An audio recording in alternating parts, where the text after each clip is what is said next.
যুক্তরাজ্যে অবস্থানরত বিএনপির ভারপ্রাপ্ত চেয়ারম্যান তারেক রহমানের সঙ্গে ওয়ান-টু-ওয়ান বৈঠক করেছেন বিএনপি মহাসচিব মির্জা ফখরুল ইসলাম আলমগীর।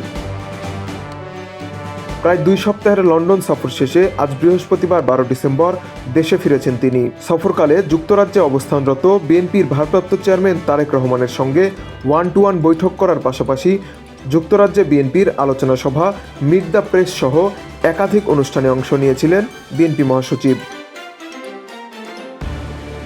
তিনি বলেন, দেশের চলমান কঠিন পরিস্থিতিতে দলীয় নেতাকর্মীদের ঐক্যবদ্ধ রেখে সাংগঠনিক শক্তি বৃদ্ধি, শরিক দলগুলোর সঙ্গে সম্পর্ক আরও সুনিবিড়, ধৈর্যের সঙ্গে পরিস্থিতি মোকাবেলা করে একটি অবাধ ও সুষ্ঠু নির্বাচন আদায় এবং দলীয় বিভিন্ন কঠিন ও জটিল কাজগুলো সুষ্ঠুভাবে সম্পন্ন করার বিষয়ে তারেক রহমান গুরুত্বপূর্ণ দিক নির্দেশনা দিয়েছেন।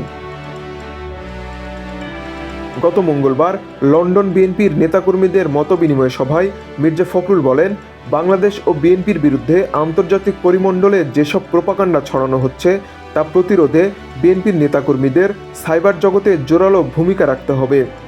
এখন শুধু স্লোগান দেওয়ার রাজনীতি নয়, এখন তথ্য প্রযুক্তির মাধ্যমে মিথ্যা ও অপতথ্যের বিরুদ্ধে সাইবার জগতে যুদ্ধ করতে হবে। তিনি আরও বলেন, যুক্তরাজ্যের পার্লামেন্টে 4 জন ব্রিটিশ এমপি বিএনপি ও বাংলাদেশের বিরুদ্ধে কথা বলেছেন। তার মানে আমরা এখানে ব্যর্থ হয়েছি, আমরা সঠিক চিত্রটি তাদের কাছে পৌঁছাতে পারিনি। এই জায়গায় আমাদের সজাগ ও সতর্ক থাকার আহ্বান জানান মির্জা ফখরুল।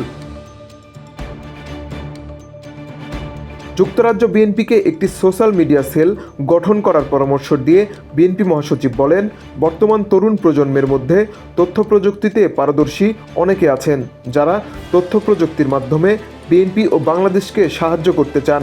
তাদের সহযোগিতা নিয়ে আপনাদের সাইবার জগতের যুদ্ধ জোরালো করতে হবে।